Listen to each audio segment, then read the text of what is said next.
असलामुअलैकुम। हाँ जी मिठियों, की हाल ने? ठीक हो मिठियों? अज साडे पाक फौज ने अपना हक अदा कर दिता गया, क्योंकि 2-3 दिन पहले तो जिहड़ा काम शुरू होया सी इंडिया की तरफों, कुछ ऐसी साडी आवाम आई बई पाकिस्तानी अफवाज कुछ नहीं करती पई, की करदे पे ने? ड्रोन आ रहे ने।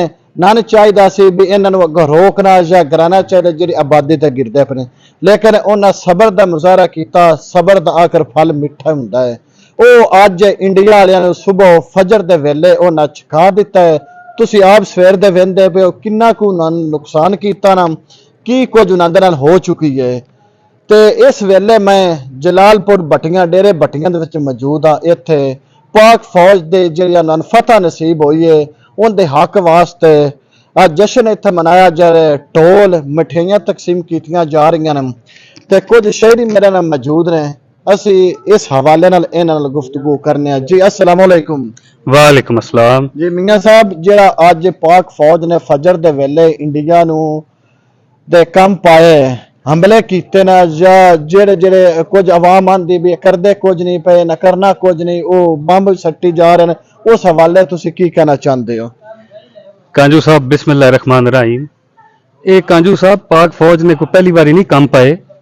ਇਹ 1965 ਚ ਐਮਐਮ ਆਲਮ ਹੁੰਦੇ ਆ ਜੀ, ਉਹਨਾਂ ਵਰਲਡ ਰਿਕਾਰਡ ਬਣਾਇਆ ਸੀ ਜਹਾਜ਼ ਡੇਗਣ ਦਾ, ਜਿਹੜਾ ਅੱਜ ਤੱਕ ਕਾਇਮ ਹੈ। ਕੋਈ ਹੋਰ 에ਅਰ ਫੋਰਸ, ਕੋਈ ਹੋਰ ਫੌਜ ਉਹ ਨਹੀਂ ਤੋੜ ਸਕੀ ਜੀ।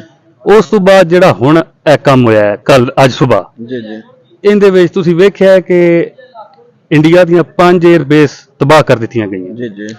ਉਸ ਤੋਂ ਬਾਅਦ ਜਿਹੜੇ ਸਾਡੇ ਜਹਾਜ਼ ਨੇ ਉਹ ਜ਼ਰਾ ਪਿਛਲੀ ਜਨਰੇਸ਼ਨ ਦੇ ਨੇ, ਉਹਨਾਂ ਦੇ ਨਵੇਂ ਜਹਾਜ਼ ਨੇ 5ਵੀਂ ਜਨਰੇਸ਼ਨ ਦੇ, 5th ਜਨਰੇਸ਼ਨ। ਪਾਕਿਸਤਾਨ ਫੌਜ ਨੂੰ ਇਹ ਇਜਾਜ਼ ਹਾਸਲ ਹੋਇਆ ਕਿ ਉਹ ਪਹਿਲੀ ਫੌਜ ਹੈ ਜਿਸ 5th ਜਨਰੇਸ਼ਨ ਜੈਟ ਜਿਹੜੇ ਨੇ ਉਹ ਟਾਈਨ ਠੀਕ ਹੈ ਜੀ।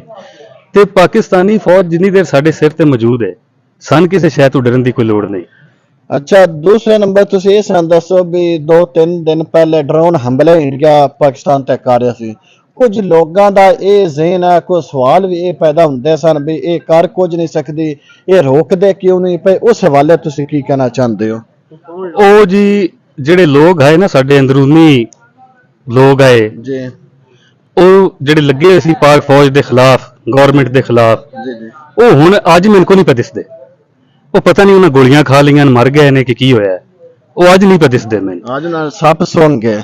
ਬਹਰਹਾਲ ਅੱਜ ਉਹਨਾਂ ਨੂੰ ਹੈ ਮਰ ਜਾਣਾ ਚਾਹੀਦਾ ਸਾਰਿਆਂ ਨੂੰ, ਥੋੜਾ ਜਿਹਾ ਟਾਈਮ ਕੱਢ ਕੇ ਨਾ ਖੁਦਕੁਸ਼ੀ ਕਰ ਲੈਣ, ਕਿਉਂਕਿ ਜਿਸ ਟਾਈਮ ਫਿਰ ਪਾਕ ਫੌਜ ਨੇ ਜਵਾਬ ਦਿੱਤਾ ਉਹਨਾਂ ਨੂੰ ਸੱਪ ਸੌਂ ਗਿਆ, ਉਹ ਨਜ਼ਰ ਨਹੀਂ ਆਉਂਦੇ, ਉਹਨਾਂ ਦੀ ਗੱਲ ਨਹੀਂ ਨਜ਼ਰ ਆ ਰਹੀ ਸਨ।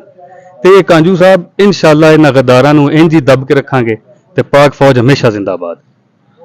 जी जनाब, तुसा मियां साहब की गुफ्तगू सुनी है भी पाक फौज ने जिहड़ा अज हमला किया है वो हमला उन्हें ठीक किया है, लेकिन उन्होंने जिहड़ियां एयर बेसां या होर जिहड़े उन्होंने अहम टकाने वो तबाह करके उन्होंने दिन के टाइम तारे विखा दिते गए, क्योंकि हुण वो सुलह ते जिहड़े ने वो दुखने गूठने उन्हें टेक दिते गए ने।